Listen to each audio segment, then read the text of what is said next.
Na hora que você falar é isso. Então vamos lá. A gente parou de falar do sofrimento, né? Que os discípulos viam uma alegria em estar padecendo por Jesus. Então o texto foi de Lucas 14:33. Assim, todo aquele dentre vós que não renuncia tudo quanto possui, não pode ser meu discípulo.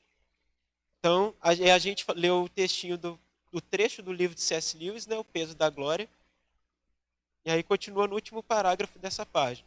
Jesus diz para deixarmos tudo que temos, pois nossos bens, aliás, tudo que pensamos ser nosso, pode ser algo que nos afasta da vontade de Deus. Tudo que possuímos nos dá a sensação de poder, e quanto mais possuímos, mais pensamos sermos merecedores e bons, sendo que somos maus, por tê-las adquiridos. Porém, ao nos apegarmos a essas coisas, acabamos nos tornando reféns e prisioneiros delas. Basicamente, o contexto de idolatria que a gente falou: adoração e idolatria. Em Cristo, tudo que eu tenho é para refletir a glória de mim mesmo, na minha própria vontade, tudo serve para refletir a minha própria carnalidade. E aí, quem trouxe Bíblia, abre aí comigo em Lucas 9, continuando falando de Cristo e o centro e relacionando com o discipulado. A gente vai ler o texto de Lucas 9 e depois o de Lucas 14, do 15 a 24.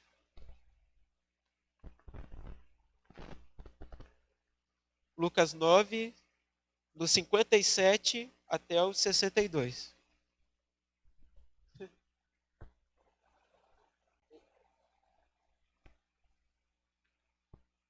Amém? Todo mundo achou?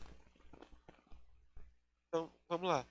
E aconteceu que, indo eles pelo caminho, lhe disse um: Senhor, seguir-te-ei para onde quer que fores. E disse-lhe Jesus: As raposas têm covis, e as aves do céu ninhos, mas o filho do homem não tem onde reclinar a cabeça. E disse a outro: Segue-me. Mas ele respondeu: Senhor, deixa que primeiro eu vá enterrar o meu pai. Mas Jesus lhe observou: Deixa que os mortos sepultem os próprios mortos. Gente, desculpa, só uma pausa aqui aleatória, mas vocês já estão acostumados a ler uma Bíblia em outra versão, aí vocês estão lendo na outra versão, vocês lêem o texto na versão que você está acostumado a ler? Amém. Mas, mas Jesus lhe observou: Deixa os mortos enterrar os seus mortos, porém tu vai e anuncia o reino de Deus. Disse também outro: Senhor, eu te seguirei, mas deixa-me despedir primeiro dos que estão na minha casa. E Jesus lhe disse: Ninguém que lança a mão do arado e olha para trás é apto para o reino de Deus. Então, a gente vai ver a primeira etapa. Um pediu para seguir e Jesus mostrou a condição ao qual ele caminhava. Então, por exemplo, quando Jesus chamou Pedro para andar com ele, Pedro estava pescando. De repente, no texto, ele larga as redes e começa a seguir Jesus.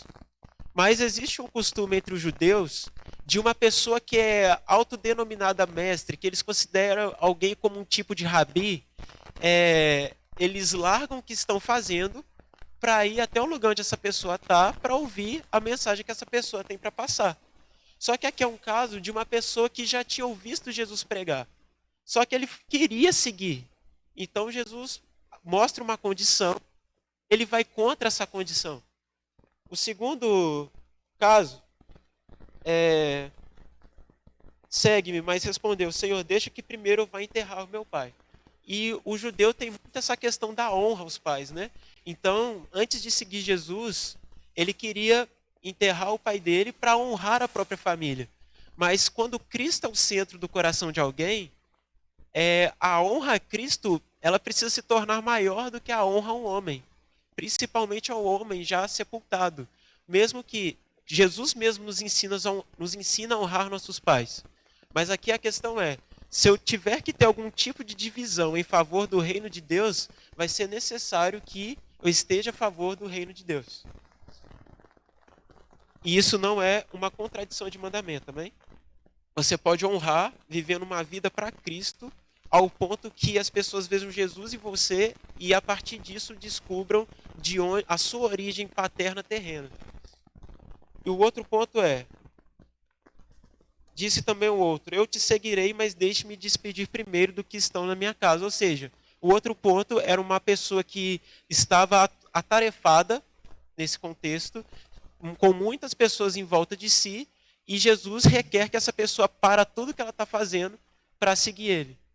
O outro contexto é de uma pessoa que tem Cristo centralizado no seu próprio coração, ela imediatamente tudo que está fazendo só para seguir, só para seguir aquele a quem ela colocou como primazia no seu coração. E aí agora vai vir o texto de Lucas 14, 15 ao 24, com um contexto parecido. Esse está na apostila de vocês. Ao ouvir isso, um dos que estavam com ele à mesa disse-lhe, bem-aventurado aquele que comer pão no reino de Deus. Jesus, porém, lhe disse, certo homem ofereceu um grande banquete e convidou muitas pessoas. Na hora do banquete, mandou o seu servo dizer aos convidados, vinde, pois tudo já está preparado. Mas todos eles começaram a dar desculpas. Começaram a fazer o quê, gente? Amém. Disse-lhe o primeiro, comprei o terreno e preciso ir vê-lo. Peço-te que me dispenses. O outro disse, comprei 5 juntas de bois e vou testá-las. Peço-te que me dispenses. Ainda outro, casei-me, portanto não posso ir. Nossa, gente, lembrei de muita coisa nessa parte. O servo voltou e contou tudo a seu senhor. Então, indignado, o dono da casa disse ao servo, sai depressa para as ruas e becos da cidade e traze aqui os pobres, os aleijados, os cegos e os mancos. Mais tarde disse o servo, Senhor, foi feito como ordenaste, e ainda restam lugares. E o Senhor respondeu ao servo, sai pelos caminhos e atalhos e obriga-os a entrar, para que a minha casa se encha. Pois eu vos digo que nenhum dos homens que foram convidados provará do meu banquete. Então, quando Jesus institui o seu tipo de discipulado, ele não está pedindo para que as pessoas paguem um determinado preço. Ele só está pedindo para que a gente abandone tudo. Para que a gente abandone tudo que era prioridade na nossa vida, para que agora ele se torne a prioridade. Pois no final do verso 62 de Lucas, ele vai falar, ninguém que lança a mão do arado e olha para trás é apto para o reino de Deus. E no final da outra passagem, as pessoas que foram convidadas, meio que elas são desprezadas, para que agora venham pessoas de todos os lugares, para que eles se assentem à mesa e participem dessa festa. Claro que aqui, no texto de Lucas 14, referindo aos judeus a qual Jesus veio. Mas a gente pode aplicar no nosso contexto de igreja hoje. Se nós não quisermos nos posicionar segundo o padrão de Jesus, Jesus pode nos retirar, amém? E convidar qualquer pessoa que está aí fora. Para fazer o quê? Algo que nós fomos privilegiados de estar fazendo. Que é servindo a sua casa, ouvindo a sua palavra, propagando a sua palavra. E o pastor Luiz, esses dias ele estava conversando comigo aqui, eu não lembro o dia que foi, mas a gente estava junto e mandou pensar sobre noiva e sobre amigo do noivo. Se nós entendemos que os nossos irmãos, eles são noiva de Jesus, por que eu não trato os meus irmãos como Jesus os trataria? E aí ele entra o outro ponto. Se somos amigos do noivo, e o amigo do noivo, ele prepara a noiva para que ela esteja bem vestida, bem ataviada, bem cuidada, bem tratada, e aí eu sou o noivo, e o meu amigo que começa a tratar a minha noiva de um jeito ruim, começa a tratar ela com falta de educação, com grosseria, o que eu vou fazer com esse amigo? Tirar ele e botar outro. E assim somos nós no reino. A gente não é exclusivinho. Como a minha amiga Ariane ela fala, nós não somos o alecrim dourado do reino dos céus.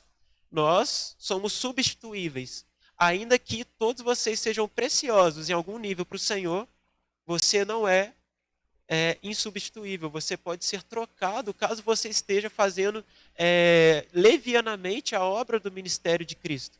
Caso estejamos fazendo de forma desleixada é o mandamento, é o discipulado que Jesus estabeleceu para que a gente ande sobre ele. E aí aqui vai destacar as 3 desculpas que os convidados deram. A primeira desculpa é: comprei o campo e preciso vê-lo. Se você quiser destacar, pode. A segunda desculpa: comprei 5 juntas de boi. E a terceira desculpa: casei-me. As escolhas desses homens pelas coisas naturais adquiridas parecem ter ganhado progressiva importância a ponto de se darem a ela mais valor do que o convite que lhes fora feito.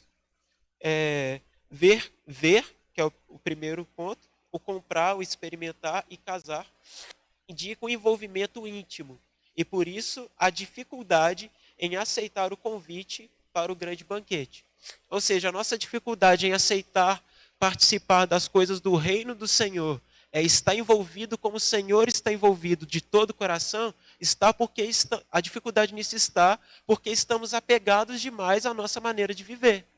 Estamos apegados demais às coisas que enxergamos, estamos apegados demais a tudo aquilo que nos traz conforto. Por exemplo, Jonas, eu troco a cidade, gente, por favor, me ajuda. Deus mandou Jonas ir para Nínive e ele queria ir para Tarsis. Tarsis basicamente simboliza um tipo de lugar confortável, simboliza um lugar onde eu não tenho esforço, simboliza um lugar onde eu preparo um determinado método e esse método funciona. Só que Deus não é movido por métodos, ele é movido por amor, coração e a sua soberania. Então, quando foi para Nínive, meio que forçado por Deus por meio de um grande peixe, Jonas teve que enfrentar situações meio complicadas. E quando ele chegou e aplicou o que Deus queria, que fosse um jejum geral, a vontade de Deus se estabeleceu sobre aquela cidade e o povo jejuou e se arrependeu. Amém? Então, preciso sair da minha zona que me prende, dos ídolos do meu coração e das coisas que eu tenho intimidade para que Cristo seja colocado num lugar de maior intimidade que o meu coração possa produzir. E ele produzir, como na parábola. Se eu estiver falando muito rápido, vocês falam, tá, gente? Eu desacelero. Como na parábola contada por Jesus, Deus também tem um grande banquete preparado para nós. O próprio Jesus Cristo, o pão vivo que desceu do céu. Porém, existem muitas coisas que desejamos ver e experimentar, ou pessoas com as quais queremos relacionar, que são colocadas em lugar de maior importância do que participar do banquete de Deus.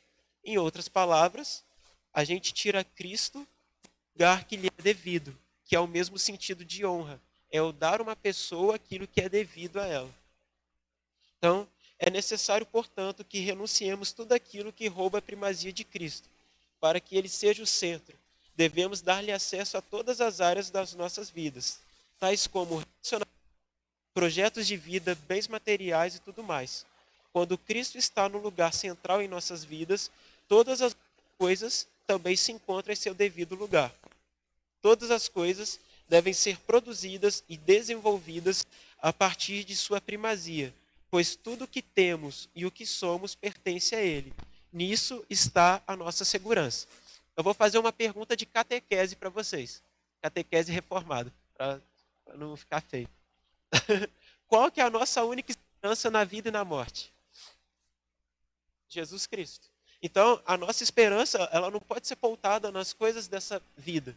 1 Coríntios, no capítulo 15, vai falar aqui, no meio do texto, que se a nossa esperança está baseada só naquilo que nós vemos, só naquilo que é dado por vista, só naquilo que enche a nossa barriga, só naquilo que nos dá prazer, nós cristãos temos a nossa esperança pautada nisso aqui, nós somos os mais dignos de piedade. Algumas traduções estão assim, nós somos os mais miseráveis que existem. Porque, de certa forma, é perder tempo. É tipo assim, é você acreditar em Jesus, mas não ter consigo a vida eterna que Jesus produz. É não ter consigo uma perspectiva da eternidade. Então, uma pessoa que crê em Jesus, mas não crê na vida eterna, ou seja, não coloca ele como centro de sua vida, é basicamente um tipo de cristão ateu. Alguém aqui sabe o que é niilismo? Levanta a mão. Niilismo. Niilismo é um fundamento filosófico dado por Nietzsche. Vocês vão conhecer esse fundamento por causa de um filme. O filme é Deus não está morto. A frase do Nietzsche é Deus está morto. Deus está morto, não há esperança, tudo está fadado a terminar, tudo está fadado a morrer. Basicamente, se eu e você não temos Jesus no centro da nossa vida, é isso que vai acontecer. 1 Coríntios 10:31, Paulo vai falar assim, quer você coma, quer você beba, faça todas as coisas para a glória de Deus. O niilismo vai falar, comamos e bebamos, porque amanhã nós vamos morrer. Então aproveita, esbanja, faz tudo, porque amanhã você vai morrer. Só que pensar dessa forma é muito triste, porque, cara, não tem sentido para nada, não tem fundamento isso. Tudo está fadado a terminar. Então é mais fácil a pessoa dar um tiro na própria cabeça que tudo acaba. Mas se Cristo é a nossa esperança, se Cristo é o fundamento da nossa vida, que a gente possa desfrutar da eternidade disponível, mas ter esperança tanto para essa vida aqui agora, quanto para a morte. Porque a nossa vida não acaba quando a gente morre. Na verdade, ela continua. Né? Não é que ela começa, nossa vida de fato começa aqui, mas ela continua e irá continuar quando Cristo consumar todas as coisas e a gente viver para toda a eternidade junto com Ele. Amém? Então, essa frase, guarda isso na sua mente para sempre. Qual que é a nossa esperança na vida e na morte? Nossa esperança na vida e na morte é o Senhor Jesus Cristo, sua vida, morte e ressurreição. Então, tudo o que a partir de Adão saiu do seu devido lugar, deixando tudo desorganizado, Cristo pode reorganizar e fazer funcionar novamente. E ao darmos a Ele a primazia, experimentamos também da sua plenitude, ou seja, nós estamos agora unidos a Cristo. O nome disso, vocês podem pesquisar depois, a gente vai falar mais para frente, mas chama união mística com Cristo. O que é uma união mística? Agora, Cristo não está apenas invisível ao lado do Pai, intercedendo por todos nós, mas Ele também está comigo, está conosco, principalmente quando estamos reunidos no mesmo lugar. Cristo está presente conosco. Isso é estar unido misticamente. Estamos ligados no mesmo espírito, na mesma sintonia e buscando alinhar o nosso coração a ter a mesma intenção. Amém? Então vamos lá. Com Cristo no centro, somos totalmente satisfeitos em nosso relacionamento com Ele.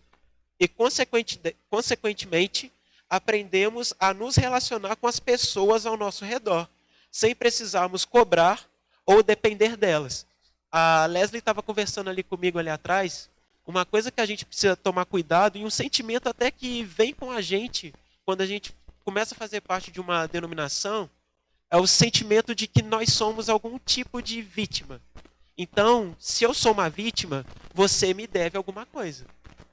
Eu te devo alguma coisa. A gente trata um ao outro como se nós devêssemos algo para alguém.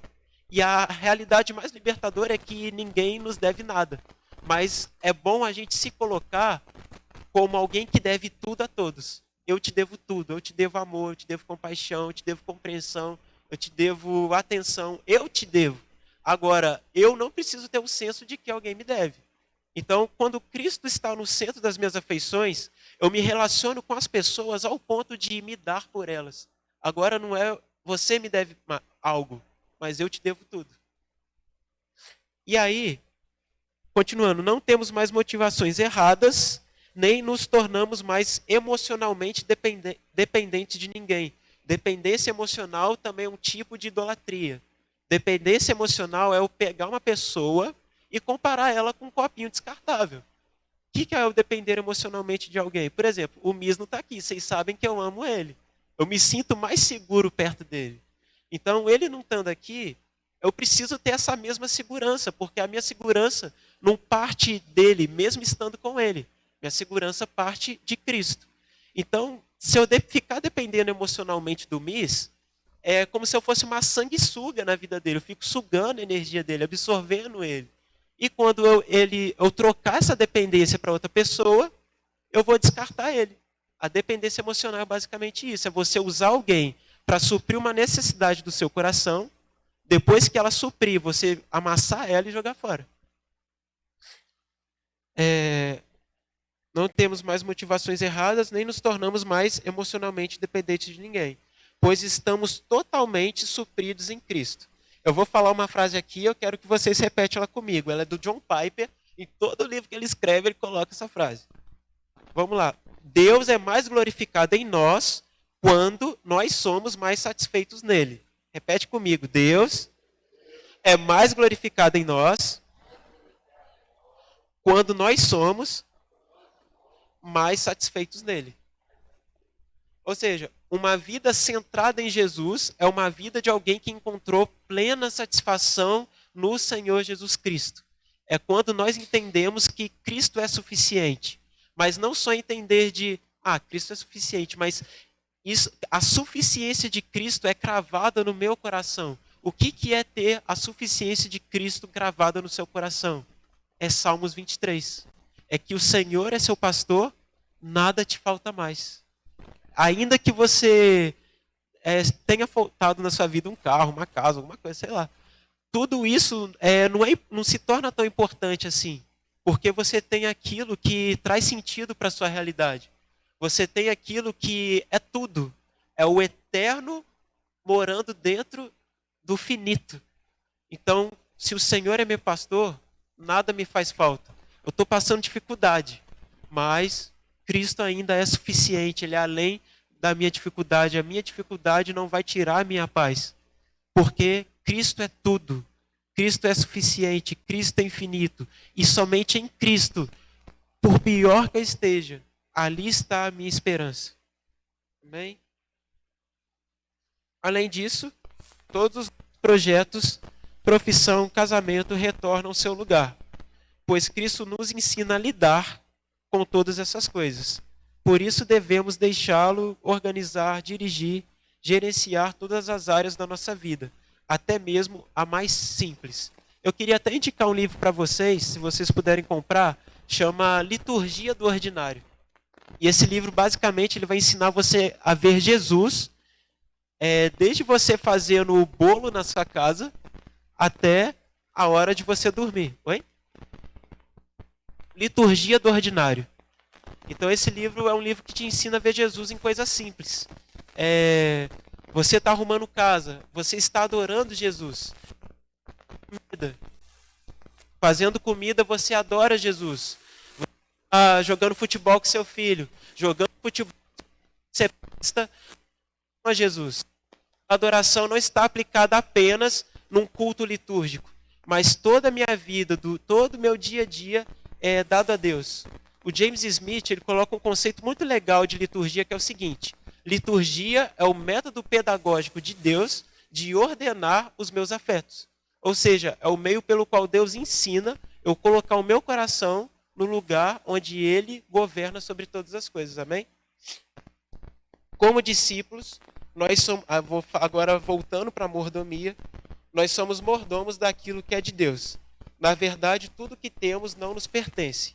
É errado pensar que somos donos de 90% do que possuímos e que os 10% são restantes de Deus. Tudo mesmo é de Deus. Por isso ele tem o direito de governar sobre tudo, o que está em nossas mãos. Devemos sim dar o dízimo, mas além disso, deixá-lo administrar o restante. Então, é uma justiça sobreposta. Jesus, quando ele vai falar dos fariseus, ele vai falar assim: vocês não vão ofertar igual os fariseus. Na verdade, o dízimo de vocês é tudo. Se a justiça de vocês não sobressaírem dos fariseus, vocês não herdarão o reino dos céus. Então, eu não dou um dízimo na igreja. Eu dou meu dízimo, porque faz parte da liturgia do... Mas tudo que eu tenho, consagrado ao Senhor Jesus.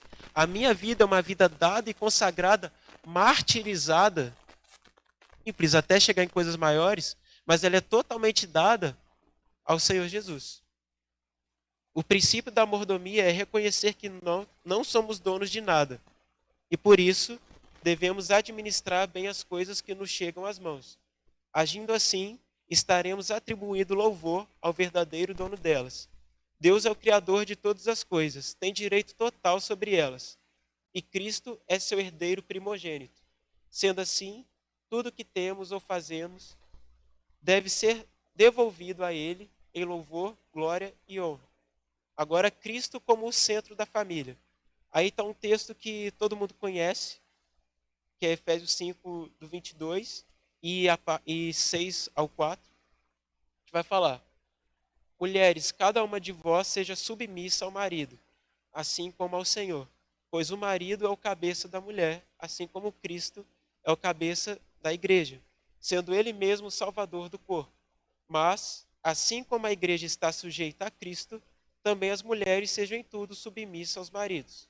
Maridos, cada um de vós ame a sua mulher, assim como Cristo amou a igreja, e a si mesmo se entregou por ela, a fim de santificá-la, tendo-a purificada com o lavar da água pela palavra, para apresentá-la a si mesmo como igreja gloriosa, sem mancha nem ruga, nem qualquer coisa semelhante, mas santa e irrepreensível.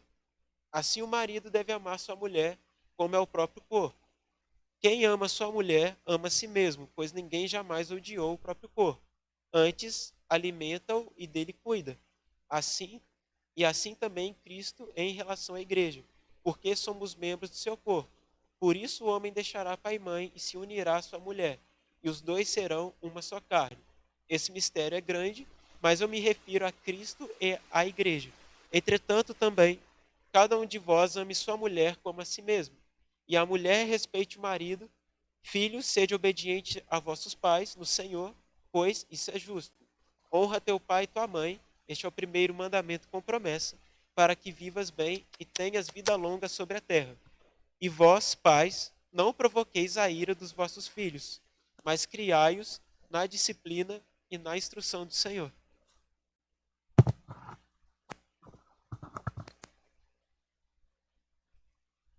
Mulheres, cada uma de vós seja submissa ao próprio marido, como convém no Senhor.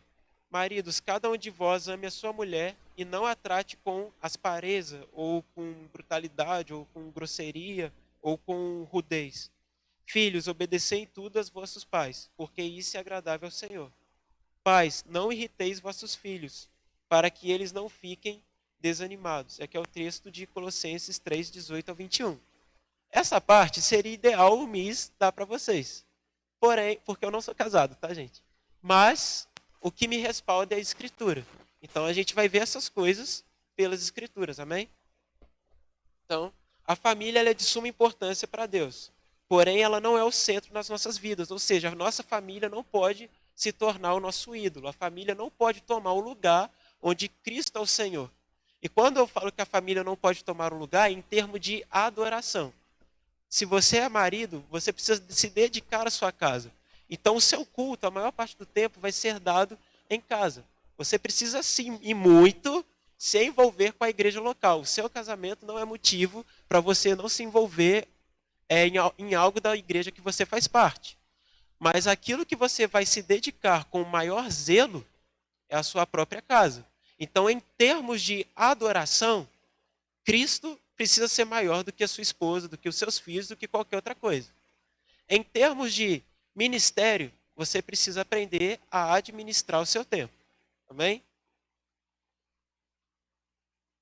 O reino de Deus deve vir em primeiro lugar e Cristo deve ter a primazia em nossas vidas, como foi dito anteriormente.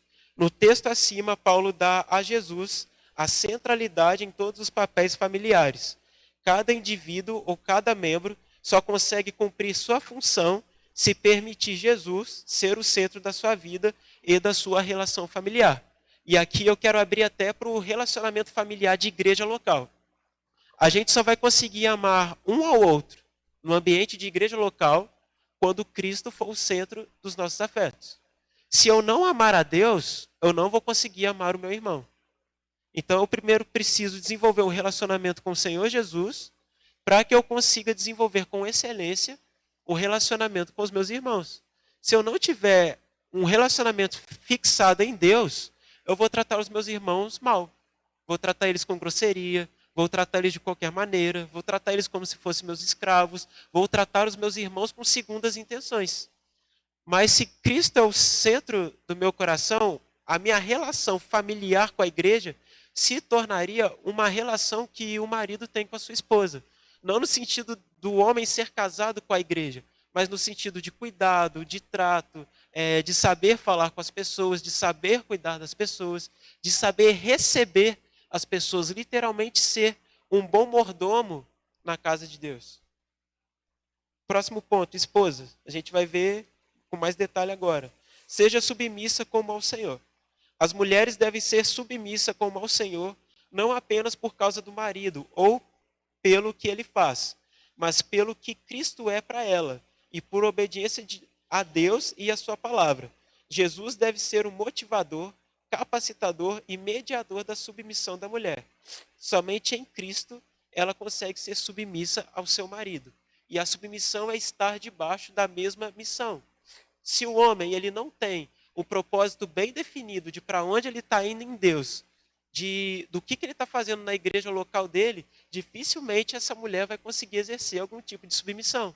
Porque ela não está vendo o propósito. Ela vai estar se perguntando, tá, eu vou obedecer, mas eu vou obedecer o quê? Só um ogro? Só uma ordem?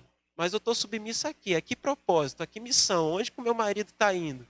Aonde que eu devo ir junto com ele? Ou seja, ir por obediência a Deus, porque ela ama o Senhor e a palavra de Deus, ela vai seguir junto com o marido esse propósito. Maridos, ame a sua mulher como Cristo amou a igreja. Sem amar a Deus primeiro, os maridos não terão como amar as suas esposas. Pois só conhecendo a Cristo, o homem saberá o que ele pensa de sua noiva, como a trata e a forma como a ama. De igual maneira, Jesus é o motivador, o capacitador e o mediador para que o marido ame a sua esposa como Cristo amou a igreja. Sem essa referência, ele não consegue amá-la. Ou seja, maridinhos, o ponto pelo qual vocês precisam amar a esposa de vocês não é o padrão com o qual vocês vieram quando vocês estavam sem Jesus. Vocês precisam aprender a amar a esposa de vocês com o mesmo zelo como Cristo os amou e os recebeu. E é o Espírito Santo que vai capacitar a vocês a serem bons maridos, bons pais e a amá-las. Se vocês amam suas esposas mais do que a Deus, a esposa de vocês tornou-se um ídolo para vocês. E a chance dessa relação se tornar objetica é de 90% a 100%. Mas se Cristo é o mediador de vocês, vocês vão tratar a esposa de vocês como a Escritura fala.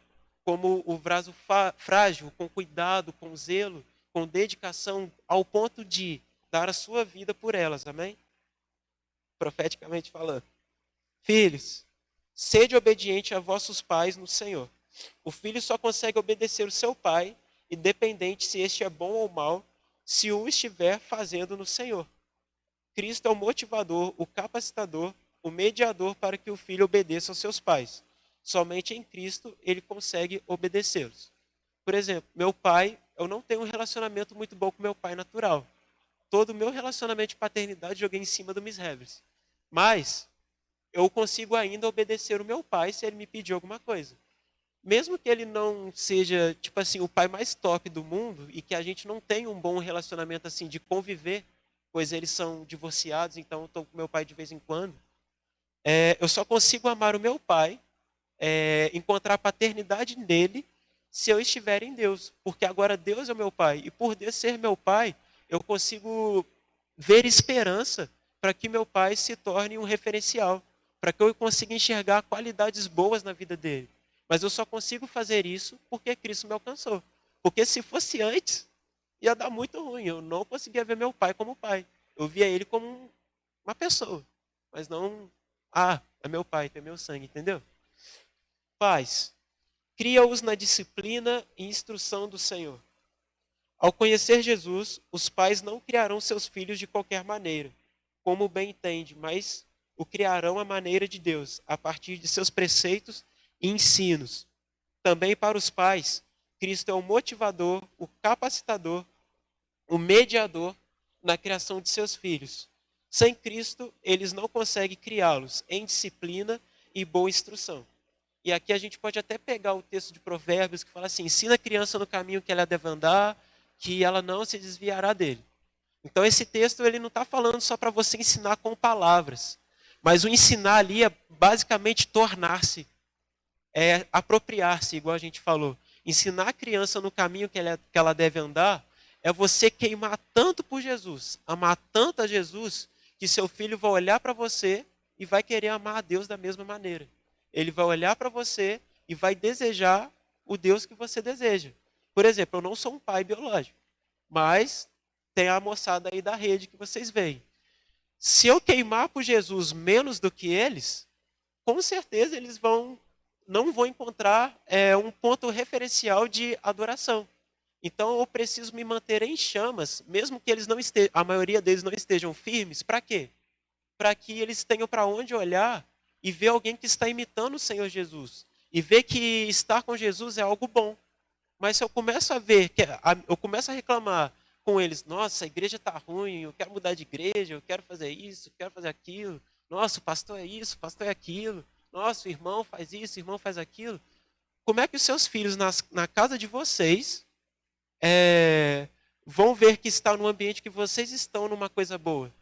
Sendo que em casa mesmo é demonizado o ambiente que os pais estão. Quem está conseguindo entender? Os filhos de vocês estão buscando em vocês um referencial daquilo que vocês vivem em Deus. Eles estão buscando em vocês um referencial de que Jesus é de fato bom. Talvez o seu menino ou sua menina, ele não quer ser evangelizado por alguém de fora, mas ele quer que quem crê em Deus dentro de casa mostra o quão Deus é bom para ele em práticas. E não apenas ficar dicotomizando os lugares. Tipo assim, na igreja é bom, aqui em casa é ruim. Na igreja ele serve todo mundo, aqui em casa não serve ninguém. Que foi o que fez o Nietzsche falar a frase que a gente falou, Deus está morto.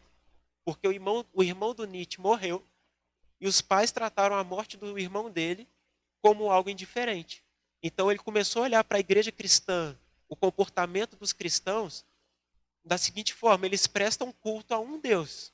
Mas esse Deus não está morto, esse Deus está morto, porque nem eles mesmos são transformados segundo a mensagem que eles pregam. Então, os filhos de vocês, os meninos da rede, quer ver em mim e em vocês que Deus de fato está vivo. Que o mesmo Deus que nós servimos aqui dentro, ele age lá fora da mesma maneira, com os mesmos milagres, com as mesmas maravilhas, com a mesma bondade. Amém? Somente assim as relações familiares poderão ser perfeitas, pois quando Jesus entra no lar, as relações são restauradas e curadas. Então, talvez o que esteja faltando é Cristo ser o centro desse lar. Quando todos os papéis estão sendo cumpridos em Jesus e ele os está sustentando, todas as coisas funcionam perfeitamente e, consequentemente, Cristo é adorado no lar. Ou seja, não somente a igreja, mas a sua casa, o seu lar, onde você habita, precisa se tornar uma casa de oração. Como assim casa de oração? A casa tem que ficar orando o dia inteiro? Não. Precisa se tornar um lugar em que a presença de Deus se alegre em estar habitando. A família só glorifica, adora e honra a Cristo através da relação de seus membros, se ele está no governo dela. O último ponto. O Cristo na vida profissional. Colossenses 3, 22 a 25. Servos, obedecei em tudo ao vosso Senhor segundo a carne, não servindo apenas sob vigilância, visando tão somente agradar homens, mas em singeleza de coração, ou seja, zelo de coração, temendo ao Senhor. Tudo quando fizerdes, fazei-o de todo o coração, como para o Senhor, e não para homens, cientes de que recebereis do Senhor a recompensa da herança, a Cristo o Senhor que estáis servindo. Pois aquele que faz injustiça receberá em troco a injustiça feita. E nisso não há acepção de pessoas. Quando a gente trata de fé e trabalho, normalmente, eu já vi isso sendo pregado em igrejas, até vi um menino falando disso num lugar que eu fui, que o trabalho é um castigo. Mas trabalho não é castigo. O próprio Deus instituiu o trabalho. Em Gênesis 2,15, Deus colocou o homem para trabalhar, cultivar e guardar o jardim, dar nome aos animais, preservar a criação. Então, o trabalho, Deus nos fez para o serviço. E serviço, eu falo desenvolvimento, criação de coisas, construção de coisas. Então, o trabalho é dado por Deus a nós para que a gente possa manifestar a criatividade do Criador na criação. Então, o trabalho é uma coisa boa. E uma outra fase que a gente precisa desconstruir é: o trabalho dignifica o homem. Não, não é o trabalho, o seu trabalho que te dignifica. O que te dignifica é o evangelho. O que traz dignidade ao homem é o evangelho de Cristo. É o homem sendo transformado em nova criação. O trabalho, sim, contribui. Provérbios mesmo fala sobre trabalho. Mas o que vai trazer dignidade para você e para as pessoas ao seu redor é o evangelho do reino. E quando a pessoa pode trabalhar para caramba, serve a família, trabalha o dia inteiro, trabalha de 5 da manhã até meia-noite, ela não é digna. Por que ela não é digna? Porque ela não recebeu o evangelho no coração. Ela não recebeu aquilo que vai trazer a centralidade para a vida dela, vai voltar ela para o alvo. Essa pessoa ainda é inimiga de Deus, mesmo que ela trabalhe muito. Mas ela é honrosa por causa do trabalho que ela presta. São duas coisas diferentes. O trabalho é mais o lugar em que Cristo deve estar no centro. Devemos permitir de forma prática que a centralidade de Cristo interfira em nossa vida profissional e em nossas relações no trabalho, tanto no ambiente profissional quanto no ministerial. Ou seja, a pessoa que trabalha comigo, ela precisa ver Jesus em mim. Eu vou contar uma experiência profissional e pessoal que eu tive no posto. Eu não era o tipo de crente que falava que era crente. Na verdade, eles descobriram que eu era cristão. Eu nunca precisei falar que era. Então, os meninos ficavam fazendo muitas perguntas e tal. E a maioria que tinha lá era gente desviada e filho de pastor. E dentro disso, eles não viam um padrão para falar que, de fato, Jesus era plausível para eles.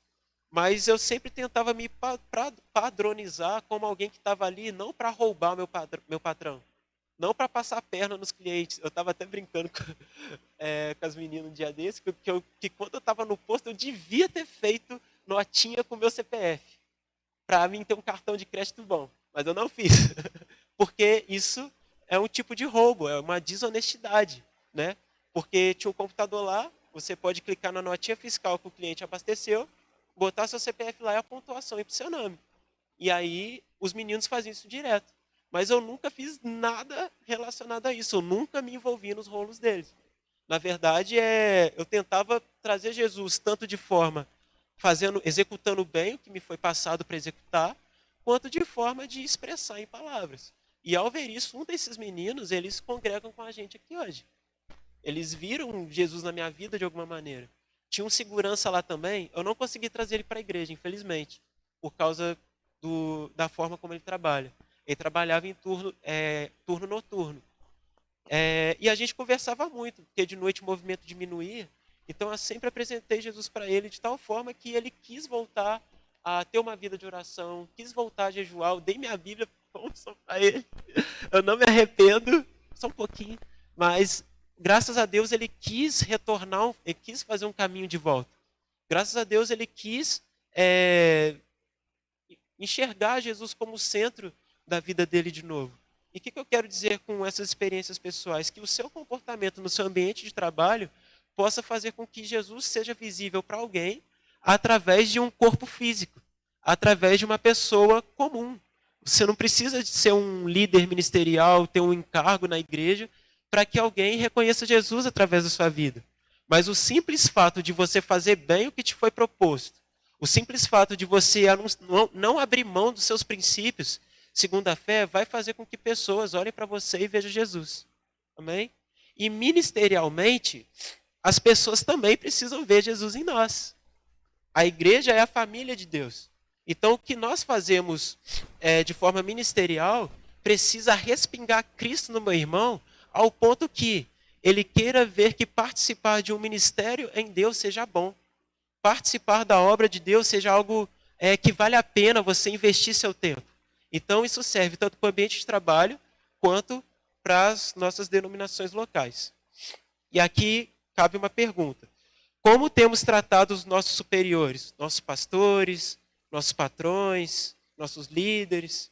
E como temos servido no ambiente de trabalho onde Deus nos colocou?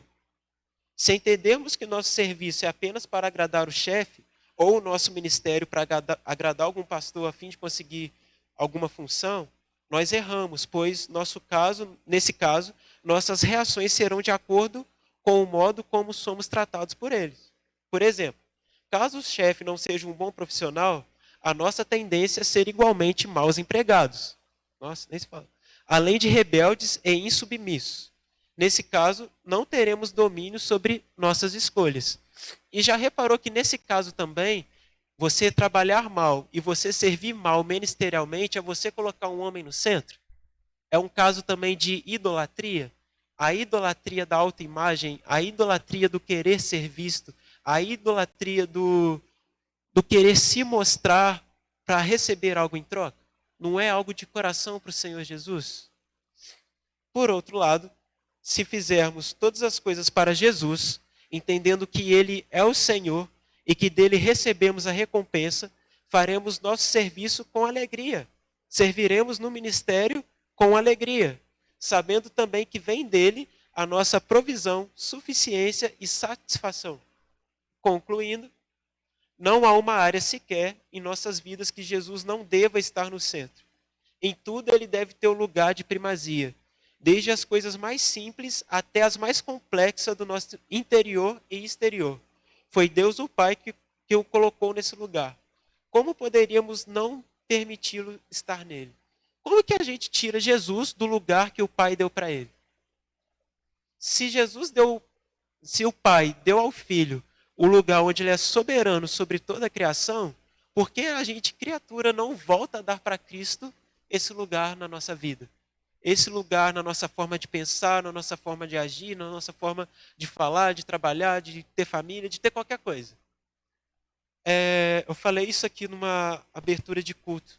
É como se, eu falei no contexto igreja local, mas eu falo isso de forma ampla agora. É como se nós, como igreja, estivesse perdendo o Senhor de vista e colocando outras coisas no foco. Mas a nossa missão nesses dias, nesse momento, é trazer Cristo para o lugar que foi dado para ele de direito, amém? Então, à medida que Cristo se torna o centro em minha vida e na vida do meu irmão, consequentemente, vai se tornando também o centro da vida da igreja. Ou seja, se o meu relacionamento com Jesus, Cristo é centralizado nesse relacionamento, eu posso contagiar o meu irmão. E esse irmão ter uma vida também centralizada em Cristo. E quando esse irmão tem esse relacionamento centrado em Cristo, ele passa para outro irmão. E aí vai indo, até vir isso aqui, ó. Se Cristo torna o centro da minha vida e na vida do meu irmão, consequentemente vai se tornando também o centro na vida da igreja. E aqui entra o crescimento uniforme. Por que que a gente vê um irmão crescendo muito, o outro crescendo devagar, o outro crescendo mais ou menos? Porque o que está crescendo muito, colocou como Cristo no centro da vida dele. O que está devagar, os olhos dele estão titubeando entre uma coisa e outra. E o que não está crescendo, não tem Cristo no centro. Ou seja, basicamente, ele precisa se converter. Então, se temos todos Cristo como sendo da nossa vida, e a gente vai fazendo isso de um em um, e um em um, e um em um, Cristo se torna o centro da igreja. Assim que a gente vai centralizar a Igreja Cristo Amor e Verdade, e você na sua denominação, Cristo como centro da sua denominação. Amém? Vamos terminar agora. Sendo assim, a igreja também será governada por Cristo, que por sua vez assume a primazia e plenitude que lhe são por direito. Com isso, ele se torna um motivador, capacitador e mediador da sua noiva. Que Deus nos ajude a dar a Cristo o lugar de direito em nossas vidas, sendo o centro de tudo que pensamos e fazemos. Amém? Vamos orar? Quem se habilita a orar? Perdão, gente, eu falei que a gente ia sair cedo hoje, mas deu certo. Deu certo. Só um recado, a Ariana e a Larissa elas estão vendendo docinho ali atrás para ajudar a juventude no encontro com Deus. Então, se você puder ofertar ali na vida delas, ou ofertar um encontro para alguém, ou comprar um docinho, é nóis, tá? Quem se habilita a orar?